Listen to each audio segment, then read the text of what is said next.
Hello বন্ধুরা, কেমন আছো? আশা করি ভালো আছো। আবারও নিয়ে চলে এলাম নতুন একটা ভিডিও। ভালো লাগলে লাইক কমেন্ট করবেন আর সব বন্ধুদের কাছে ভিডিওটা পুরোপুরি শেয়ার করে দেবেন।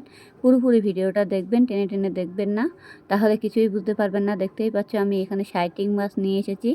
অবশ্য বাজারের থেকে সাইটিং মাছ, গোটা সাইটিং মাছ নিয়ে এসেছি। সাইটিং মাছটা এমনিও দেখতে ভালো আর টক টক লাগে, খেতেও কিন্তু ভালো লাগে। যাই হোক, তার আগে আমি সবজিগুলো কেটে নিয়েছি। বেগুন আর আলু দিয়ে সাইটিং মাছ রান্না হবে। বেগুন আলু দিয়ে সাইটিং মাছ করলে পরে খেতে কিন্তু খুব দারুণ লাগে। আর এমনি ঠান্ডার সময় তো আরও বেশি স্বাদ হয় সাইটিং মাছে। আর সব থেকে বেগুন আলুগুলো ভালোভাবে কেটে আমি ধুয়ে একটা পাত্রে তুলে নিয়েছি। আর এখন বেগুনের এমনিতেই দাম বেশি সব সময়। এখন বেগুনটার দাম বেশি হবে এই ঠান্ডার সময় তো। আর ঠান্ডার সময় এই সময়টা বেগুনের দাম কম হওয়ার কথা, কিন্তু এখন বেগুনের দাম বেশি। যাই হোক, আমি এখন মাছগুলো ধুয়ে ভালো করে নিয়ে নিয়েছি। এই দেখো, আর মাছের যে আঁশটা আছে সেটা এখন আমি ফেলছি না। এবার মাছ ভাজার সময় আঁশটা এমনি উঠে যাবে। আমি এখন কড়াই বসিয়ে দিয়ে দিয়েছি। কড়াইতে অলরেডি গরম হয়ে গেছে। আমি এখন তেল দেবো কড়াইতে। কড়াইটা ভালোভাবে গরম করে নিতে হবে। এমনি মাছ ভাজার আগে দেখবে কড়াই থেকে গরম করলে পরে মাছটা উঠে যাবে। আর যদি কড়াইটা গরম না করা হয় তাহলে মাছটা কিন্তু কড়াইতে লেগে যাবে। সবসময় একটা মাথায় রাখবে, সবসময় কড়াইটা একটু বেশি গরম করে নেবে, বা যাতে দেখবে পুড়ে না যায় সেরকমভাবে মানে গরম করবে না। দেখো আমার তেলটা পুরো ধোঁয়া হয়ে গেছে। আমি এখন ঘুরিয়ে নিচ্ছি চারি সাইডটা, যাতে মাছটা দিলে পরে লেগে না যায়। সেরকমভাবে একটু ঘুরিয়ে ঘুরিয়ে নিতে হবে। আর তেলটা আমি একটু বেশিরভাগ কড়াইটা গরম করেই নিই। আর আমার এমনি কিন্তু কড়াই পড়ে না। আর যাই হোক, এখন আমি মাছগুলো এক এক করে মাছগুলো দিয়ে দেবো। লবণ হলুদ মাখিয়ে রেখেছিলাম। এই যে সাইটিং মাছ, সাইটিং মাছের যে কাঁটাটা হয় লেজের দিকে, সেই কাঁটাটা কিন্তু আমি ফেলে নিই। যাই হোক, কাঁটাটা ফেললে পরে মাছটা পুরো ছাড়িয়ে যাবে, তখন কিন্তু ভেঙে যাবে মাছটা। যার জন্য কাঁটাটা আমি ফেলে নিই। আস্তে আস্তে যে কাঁটাটা হয় লম্বা লম্বা, সেই কাঁটাটা আমি ফেলে নিই। দেখো মাছগুলো এক এক করে পুরো মাছগুলো ভেজে নিতে হবে। এবার মাছগুলো আমি দিয়ে দিয়েছি সাজিয়ে সাজিয়ে। এবার মাছগুলো ভালো করে ভেজে নিতে হবে। আর সাইটিং মাছটা ঠান্ডার সময় এমনি খুব স্বাদই হয়। আর সাইটিং মাছ রেখে খেলে পরে আরও বেশি স্বাদ হয়। মানে রাতে রান্না করলে সকালবেলায় খেলে বেশি টেস্টি লাগে মাছটা, সাইটিং মাছটা। মানে এত টেস্ট হয় যে বলার মতো না। দিনের দিন খেলে পরে কি টেস্টটা পাওয়া যায় না। যত বাসি করে খাবে মাছটা ভালো লাগে। মাছটাকে আমি ভালো করে ভেজে নেব লাল লাল করে। আর মাছের যে আঁশটা থাকবে ওটা থাক, কোনো অসুবিধা নেই। ঝোলের মধ্যে চাইলে দিতে পারো। আর যদি মনে করো না আঁশটা আছে, আঁশটা কী করবো, তাহলে ভাজার পরে তুলে নিতে পারবে। ভাজে মাছের আঁশটা উঠে যাবে, এমনি থেকে ছাড়া তুলে উঠে যাবে। আর দরকার নেই তুলে দেওয়ার, অসুবিধা নেই। খাওয়ার সময় একবারে পুরো ফেলে দেবে, দিয়ে খেয়ে নেবে। আর ছালের সঙ্গে তো আঁশটা থাকে, তাহলে মাছটা ঝোল দিতে পারবে না, ভেঙে যাবে। আর যদি মনে করবে না ভাজা খাবো, তাহলে আঁশটা তুলে ফেলে দিতেও তারও কোনো অসুবিধা নেই। আর আঁশটা তুলে ফেলে দিয়ে হালকাভাবে মানে মাছটা পুরো ছাড়িয়ে যাবে। আর কড়তে কড়তে মাছটা পুরো ছাড়িয়ে যাবে। যাই হোক, আমার মাছটা দেখতেই পাচ্ছে ভালোভাবে ভাজা হয়ে গেছে। এবারে উল্টে দিয়েছিলাম মাছটা আমি। উল্টে দিয়ে মাছটাকে আমি ভালো করে ভেজে নিচ্ছি। এবার মাছটা আমি দেখে নেবো, এবার তোলার সময় হয়ে গেছে মাছটা যেটিও। মাছটাকে আমি আরেকটু ভেজে নেবো লাল লাল করে। আর মাছটা একটু লবণ হলুদটা ঠিকঠাকভাবে দিলে পরে কী হয়, মাছটা ভাজতেও সুবিধা হয়। আর মাছটার ভিতরে একটু লবণটাও ঢোকে। ঠিকভাবে লবণ দেবে, যাতে কম না হয়, যাতে বেশি না হয়, সেই বুঝে লবণটা দিতে হবে। দিয়ে মাছটাকে ভালো করে ভাজতে হবে, তাহলে মাছটা টেস্টি লাগবে।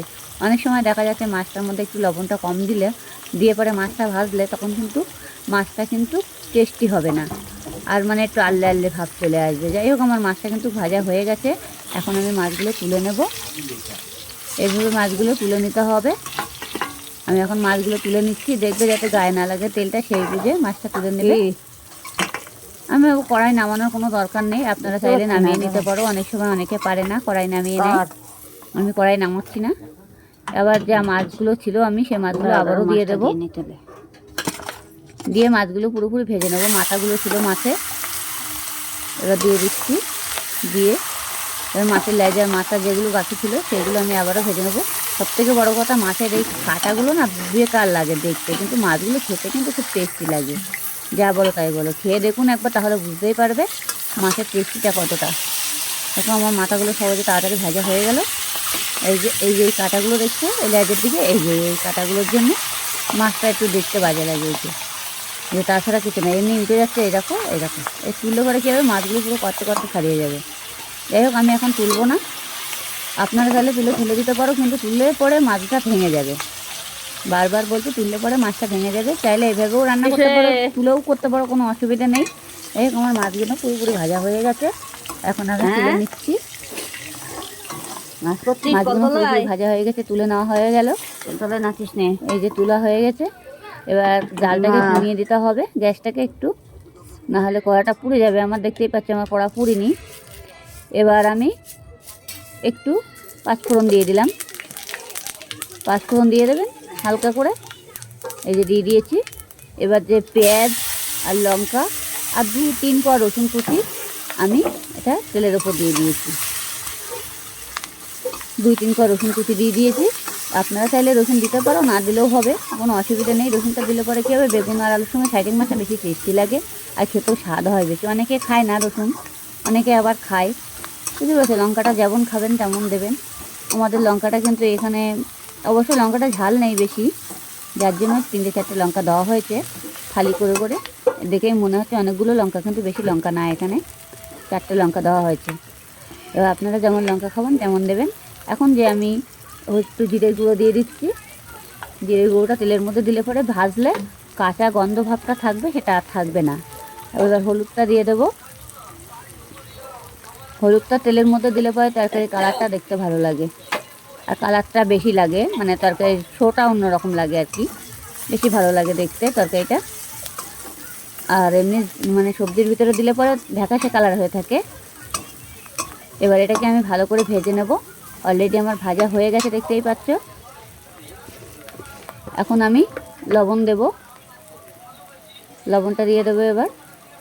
এই যে লবণটা একটু বুঝে দেবেন যাতে পুড়ে না যায়। সবজিটা বেগুনের ভিতরে তো অল্প হয়ে যাবে, মানে কষাই করতে গেলে সেই বুঝে লবণটা দিয়ে দেবে, বেশি না হয়ে যায় আবার। এটাকে আমি আবারও নাড়াচাড়া দিয়ে পুরো মশলাটা ভেজে নিতে হবে হালকা পরিমাণে। এবার আমি একটু চিনি দেব, অল্প করে, সামান্য করে দিতে হবে। যেটাই হোক, এটা আমার মাছের তরকারি, সামান্য পরিমাণে দিলাম কালারটা আসার জন্য। আর তরকারি টেস্টিটা হবে, যেটা খার লাগবে সেই খার ভাবটা লাগবে না, যার জন্য আমি চিনিটা দিয়ে দিয়েছি। এবার দেখতেই পাচ্ছি আমার মশলাটা ভাজা হয়ে গেছে। এই যে পুরো লাল লাল হয়ে গেছে। বাকি যে সবজিগুলো আমি কেটে রেখেছিলাম, বেগুন আর আলু, সেটা আমি নিয়ে নিয়েছি। এখন আমি বেগুন আলুটা ঢেলে দেবো। এই বেগুন আলুটা পুরোপুরি ঢেলে দিলাম। এবার বেগুন আলুটা ঢেলে দিয়ে এটাকে ভালো করে আমার কষাই করতে হবে, একদম সুন্দরভাবে কষাই করতে হবে, যাতে আবার তলায় না লেগে যায়, সেটা একটু খেয়াল রাখতে হবে। তলায় লেগে গেলে হবে না। এভাবে করে ভালোভাবে নাড়াচাড়া দিতে হবে।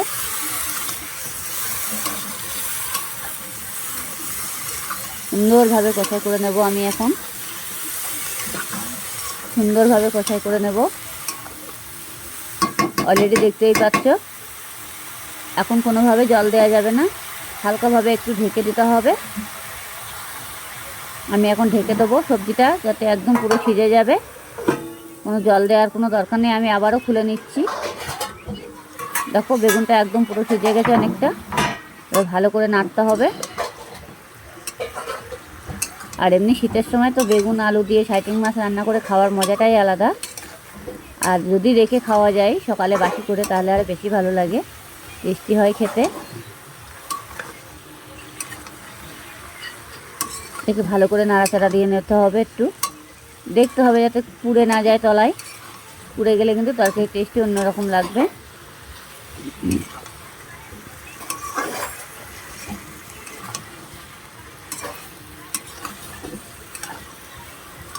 আর আমাদের এমনি সবসময় সাইটিং মাছ আনা হয় না, আর আমাদের ঘরের লোকের এমনিতে গায়ে হাত পায়ে চুলকানি আছে, যার জন্য তো মানে বেগুনটা, আমার আবার বেগুন খুবই পছন্দ, যার জন্য বেগুনটা আনা হয়, কিন্তু ওর জন্য আনা হয় না। অনেক সময় খাওয়া যায় না, একজনকে বাদ রেখে তো সব খাওয়া যায় না, না সবাইরে একটু ইচ্ছা করে সবজি খেতে। কিন্তু বেগুনটা আমার প্রিয় জিনিস। কিন্তু বেগুনে আবার প্রিয় হলে হবে কি, যাদের আবার অ্যালার্জি ভাব আছে তাদের জন্য অশুভ, মানে চুলকানি ভাবটা বেশি থাকবে। কিন্তু সবার জন্য তো আবার ঠিক না, বা সবাই সব জিনিস পছন্দ করে না। যাই হোক, বেগুনটা কিন্তু আমার সবজিটা অনেকটা পুরোপুরি কষাই করা হয়েও গেছে। সবজির মধ্যে জল ভাবটা ছিল সেটাও কিন্তু ছেড়ে দিয়েছে। একটু গ্যাসটা হালকাভাবে কমিয়ে কমিয়ে যদি কষাই করা যায়, কোনো জল দেওয়া লাগে না সবজির মধ্যে, এমনি সবজিটা পুরো কষা করা হয়ে যায়। চটিটা পায় যাতে দুটো পার মধ্যে ঢুকা। কিছুক্ষণে জল ভাবটা না হচ্ছে ততক্ষণে আমি একটু জল দেবো না, একটু পরে জল দেবো।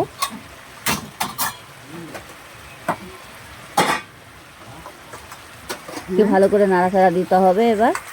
এবার দেখো সবজির মধ্যে কোনো জল নেই, বেগুনটা এমনিও গলে গেছে। আবার বেশি গলালেই হবে না বেগুন, আবার বেগুন গলালে তরকারিটার ঝোলটা গাঢ় হয়ে যাবে।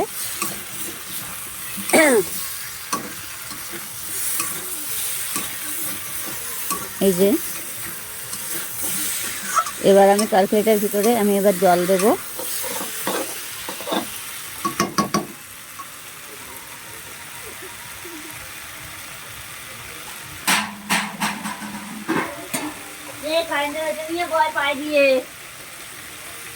এবার জলটা দিয়ে দিলাম।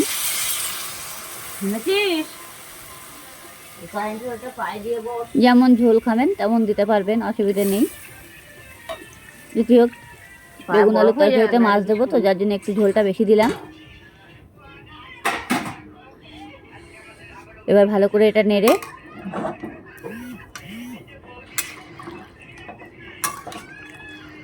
এবার একটু নাড়াচাড়া দিয়ে নেব,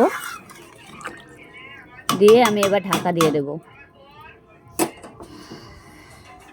তরকারিটা ফুটে না হওয়া পর্যন্ত আমি খুলবো না। যাই হোক, চলো ফিরে আসছে আমি আবার পরে। আমি কিছুক্ষণের জন্য ঢেকে দিলাম। দেখতেই পাচ্ছ আমার ঝোলটা ফুটে গেছে। এবার আমার যে ভাজা যে মাছগুলো ছিল সেই মাছগুলো আমি ঝোলের মধ্যে দিয়ে দিচ্ছি।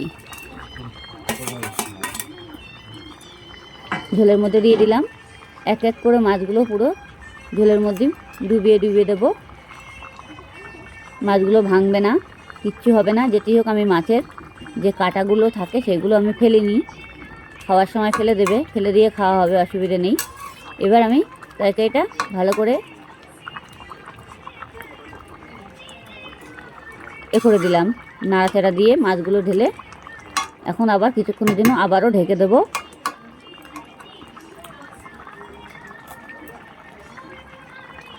আমি আবারও ঢেকে দিচ্ছি মাছটাকে।